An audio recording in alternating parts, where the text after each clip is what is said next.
I just saddled this colt up, and I'm going to work him here on the ground. And what I'm watching for is how his body is responding to what I want. And then I'm going to talk a lot about what those shoulders are doing and how it's tied to the mind. And I've used this analogy before, but I'm gonna keep camping on it. I always use a clear mental picture, so I know exactly what I want a horse to do all the time. And if they're doing exactly what I want, they're always going to be in complete release. But a body position that I have found that is extremely beneficial is that right there. That is what I call an open and vulnerable position for the horse. And see, he's just standing out there, and he's relaxing in that and dropping his head. The analogy that I found that I think works the best to describe this is if I think of the horse's shoulders as if they were a barrel to a bullfighter. And here are the players in this game. I'm out here representing the bull. The vulnerable parts of the horse, his flank and his hind quarters, are representing the bullfighter.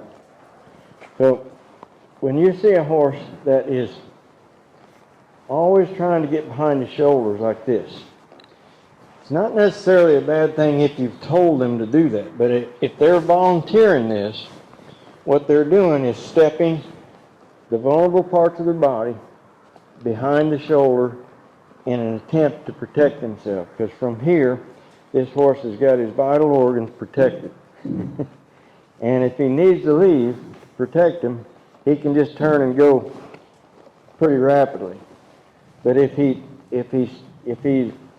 is listening to the handler, I should be able to position him anywhere.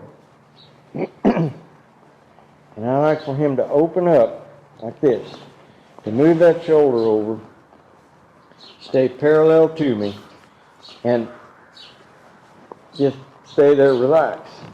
So what? Here I believe there's a significance behind this. If a bullfighter comes out from behind the barrel and the bull does not challenge him, what is that going to do for the confidence of the bullfighter? It's going to send it up through the roof. It might disappoint him because he's wanting to put on the show like that, but deep down inside him he's saying, this one isn't going to hurt me. So when that horse gets in that vulnerable position and I soften up, now I have significantly boosted the confidence of this horse. And that's what I want to do.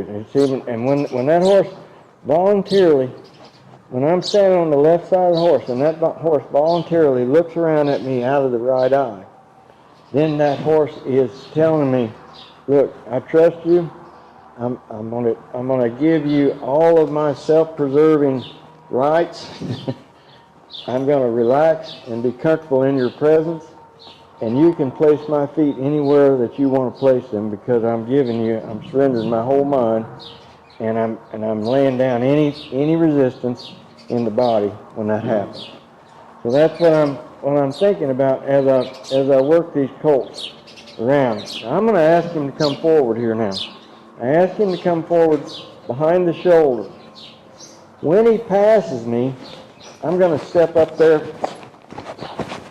and ask him to move out a little bit more. I've increased the energy between he and I.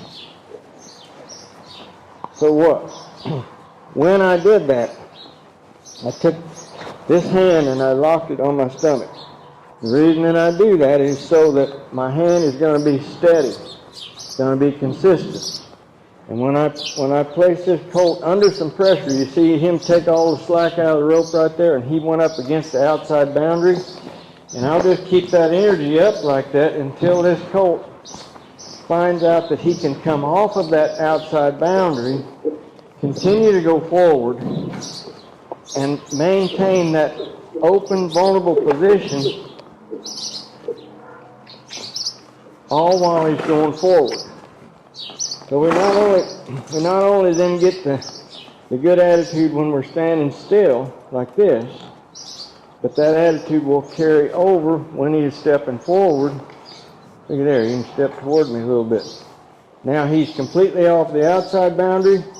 He's not testing the inside boundary, he's tested the outside boundary just a little bit right there. Coming forward, when I step from behind the shoulder to in front, he stops. From here I've got options. I can sit here and do nothing, reward the good behavior, which is always a good thing to do. Or I can turn him back I can bring his front end between me and his hips, change direction, or I can send him in the same direction.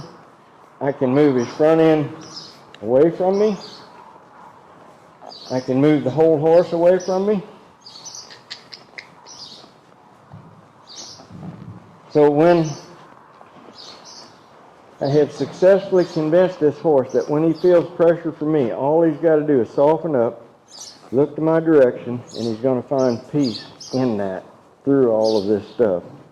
That's what I'm looking for, and that's what gets these horses to have that confident look, that their attitude, continues to rise in a good way, and the trust that they have for a handler goes way up, and the respect that they have for a handler goes up at the same time. So if we can arrange it so we can elevate trust and respect at the same time, we get a horse light and responsive at the same time, and we build their confidence all at once. Why wouldn't we want to spend the time here on the ground to accomplish that? I think it's absolutely foolish to not. To get on there and hope you can ride one, well, that's more power to you. That's all right. I'm way beyond that. I don't have to prove I can ride one, because just don't. And anyway, I really would like for you to think about that shoulder analogy as it relates to bullfighter, and how important it really is to this horse to have them open up in that vulnerable position and give you their all.